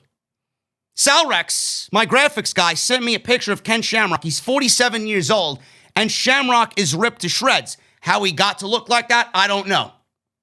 I'm not here to insinuate, but he looks absolutely fucking fantastic. He looks to be in the best possible shape that one could look at his age.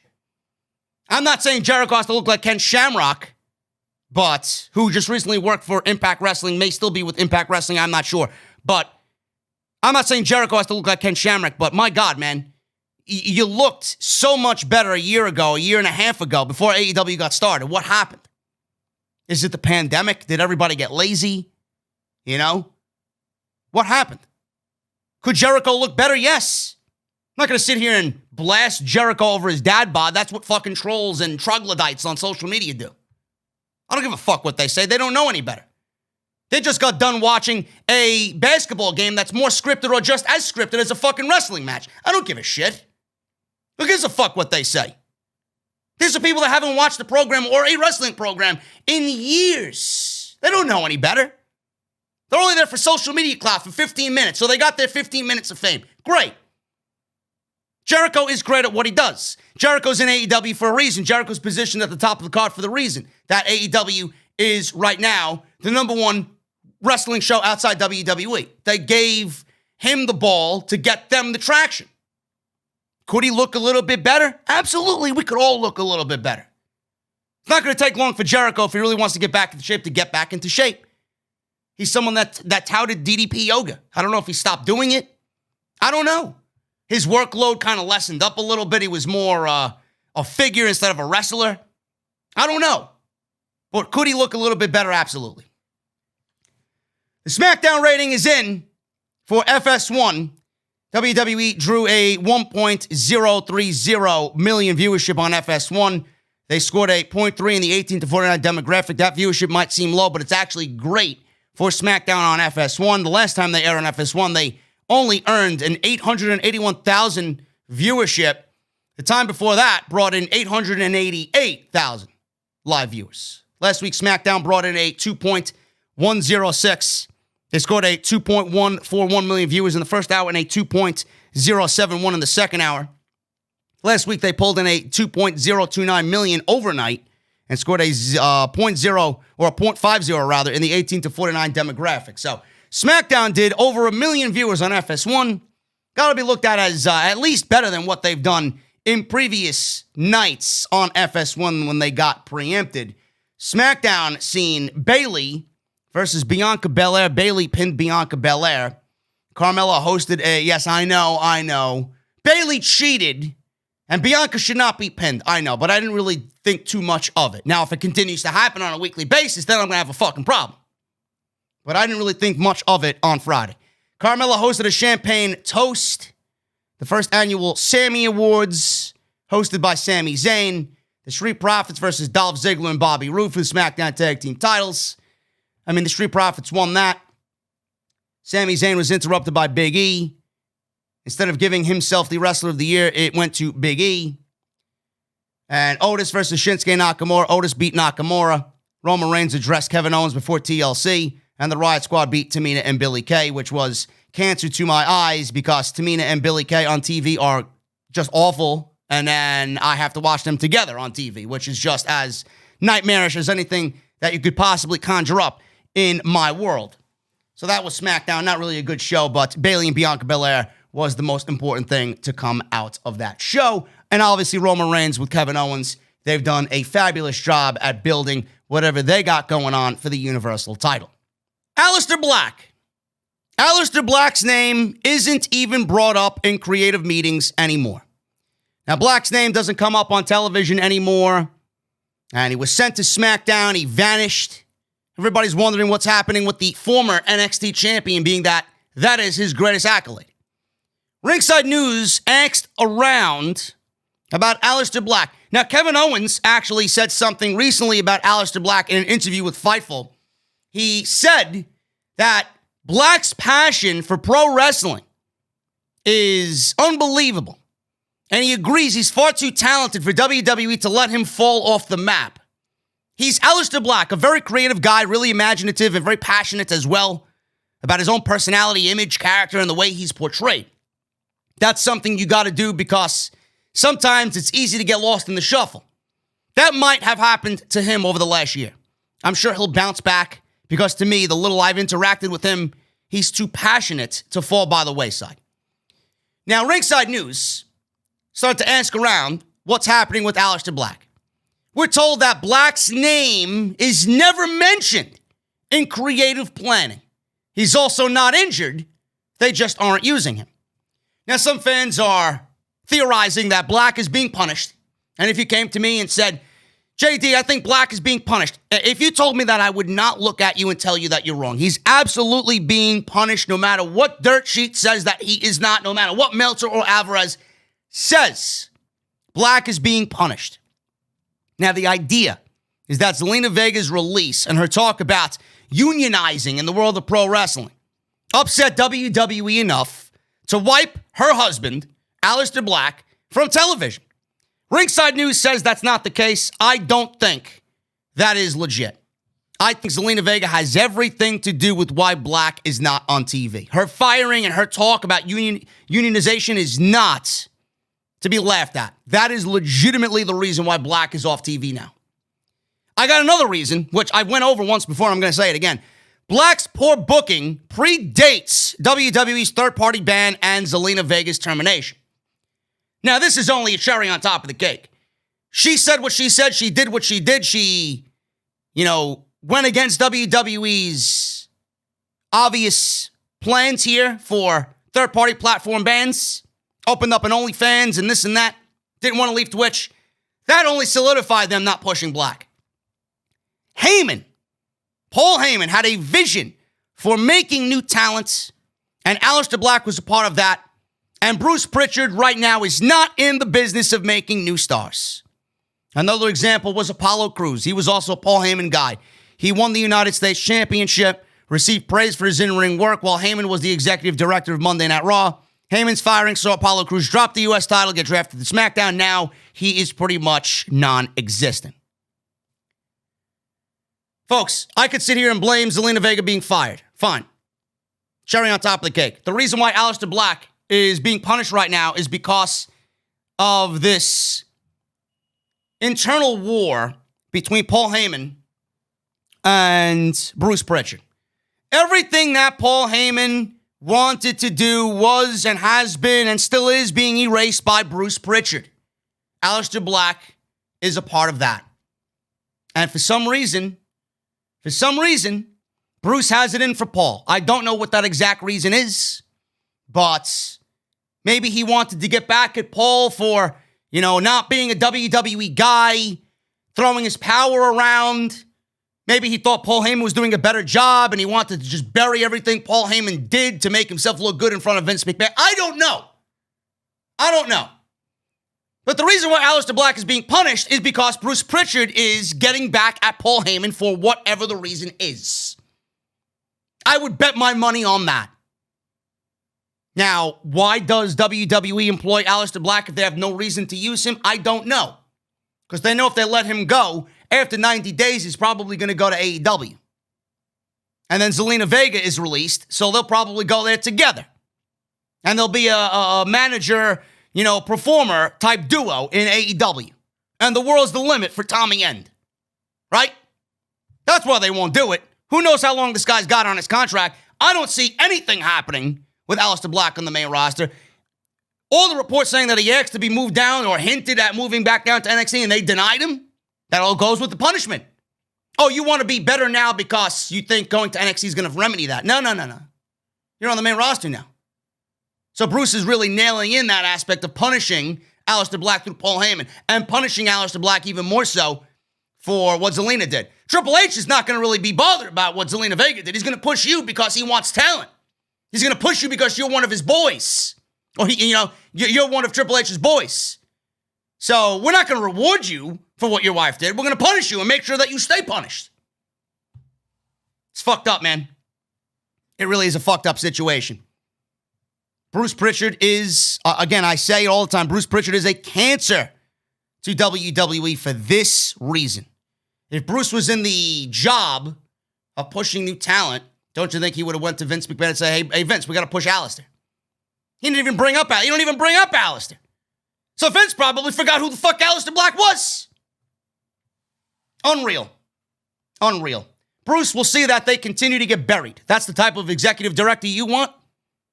Now you want to know why everybody's unhappy and has mental health issues on the main roster. Bruce Pritchard is probably the main reason for that outside Vince McMahon. WWE looking to sign Impact talent.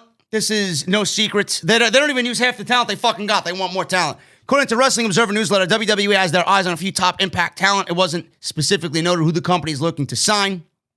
WWE's been making overtures now towards some of the top-level Impact talent to find out when contracts expire.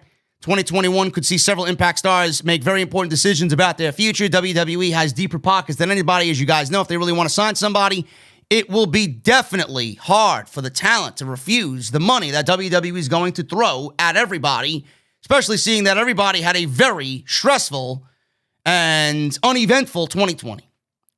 I don't know who could be out. I know Ethan Page is a free agent. I don't see him making any big waves in WWE.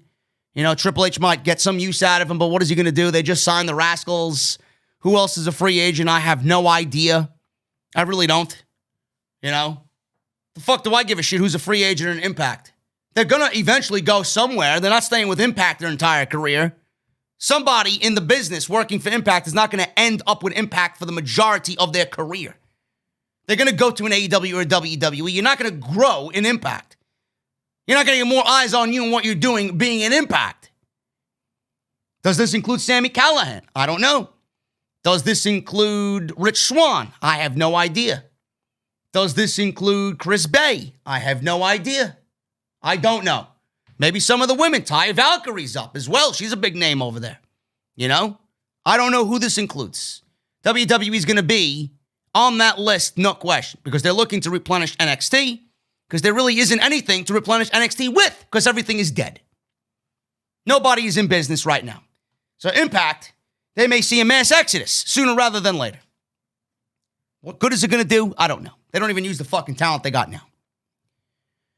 And finally, guys, Miz may not have actually cashed in his Money in the Bank briefcase at TLC, which is fucking ludicrous. Styles was angry at Miz for costing him the WWE Championship on Raw at TLC. Miz talked about dedicating himself for 15 years to gain respect, but nobody cares, and nobody cares about the Miz. So maybe people would have respected him if he cashed in and won the title. Miz apologized to Styles and said, "We both were robbed last night." He then offered Styles a role in the new Marine movie, which I don't think is even in production, Marine 7. It was nothing but a joke or a troll. Miz then pointed out that it was John Morrison who cashed in the contract, so he's demanding to get his contract back since he never cashed it in himself. The segment ended with Drew McIntyre, Keith Lee, and Sheamus getting involved to take out the heels, but things ended up between Lee and Sheamus going back and forth at each other. Folks, this is fucking just undermining your intelligence and WWE treating its audience like a bunch of fucking blithering idiots. John Morrison and The Miz are as one. They are an act. Morrison cashed in on behalf of The Miz. Okay? We have seen other times, I'm sure, where a manager or somebody that is there as a client, acting on behalf of their boss, or an advocate acting on behalf of their client, whatever, cashing in a fucking briefcase, right?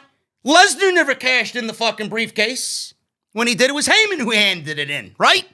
So, by that account, if Lesnar lost that match, would he have not cashed it in? Maybe Lesnar could ask for his fucking contract back, so when he comes back, he's actually got a legitimate reason to challenge Drew McIntyre for the WWE title instead of getting a fucking match after being out the majority of the year. Absolutely ludicrous is WWE. They think their fans are fucking stupid. Miz had his briefcase cashed in on behalf of John Morrison. The bell rang. The referee made an official decision. Whatever the referee says goes. The match ended with The Miz in it. The Miz was in the final segment, the final sequence of the match. He lost. It's over. The Miz having the briefcase is not good television.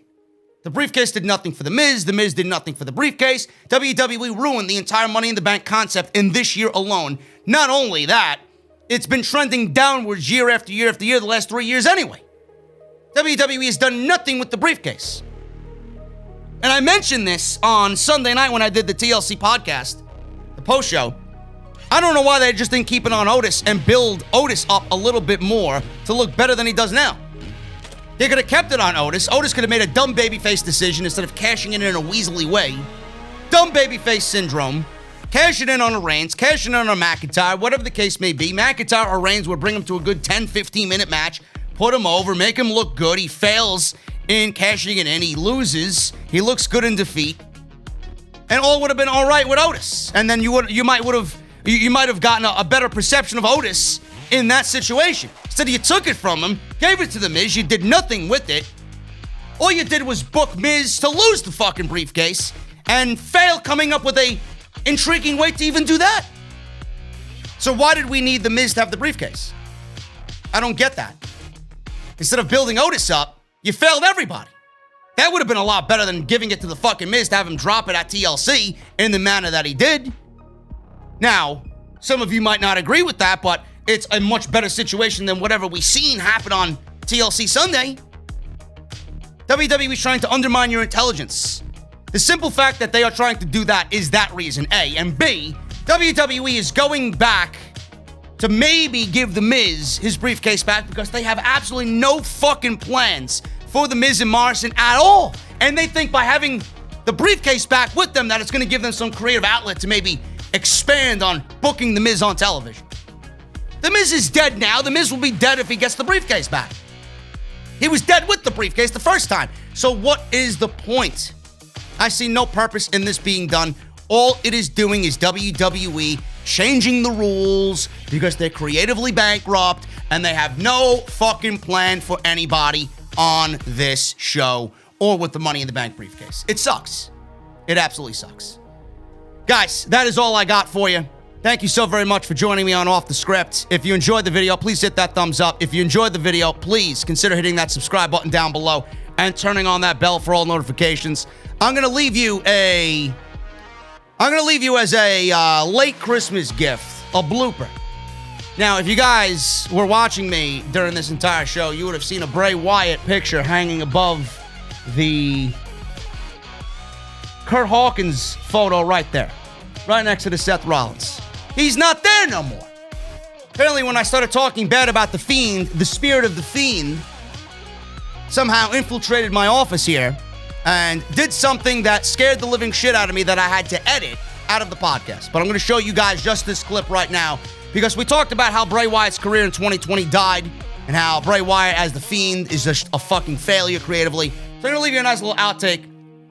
You guys might get a kick out of it. And that'll be it for the last Off the Script of the entire year, man. Thank you guys so very much. DrSquatch.com. Go and get your soaps, your colognes, your shampoos, your deodorants, your toothpastes. Save 20% off, man. Good. Look good this holiday season and feel good using Dr. Squatch. DrSquatch.com. Use code SCRIPT at checkout. Follow me on Twitter at JD from NY206. That is Twitter and Instagram. Patreon.com/JD from NY206. And as always, thank you for all of the support. If you missed any videos that I've uploaded this week, any live streams this week, links will be down in the description below for everything that you might have missed. This is the last episode of the year, guys. I will be back with a brand new year of content. Thank you for all that you've done. Thank you for all the support, and I will see you guys on another episode of Off the Script in 2021, guys. Until then, hope you had a Merry Christmas, and I'll see you right back here next week for brand new content on the channel. See you then. And she's still feeling the effects of that right now. And all you need to do is look at how they're positioning Raquel Gonzalez on this show. Rhea Ripley's yesterday's news when you look at Raquel Gonzalez. Everybody is high on Raquel Gonzalez for some reason, and that includes NXT management. And you could see the way that they're pushing both women individually. Raquel is going to be the next big thing, and Rhea Ripley, she's either getting called up and doomed to fail, or Raquel Gonzalez is taking her spot on NXT, because that's where they are going right now. Raquel Gonzalez. Bronson.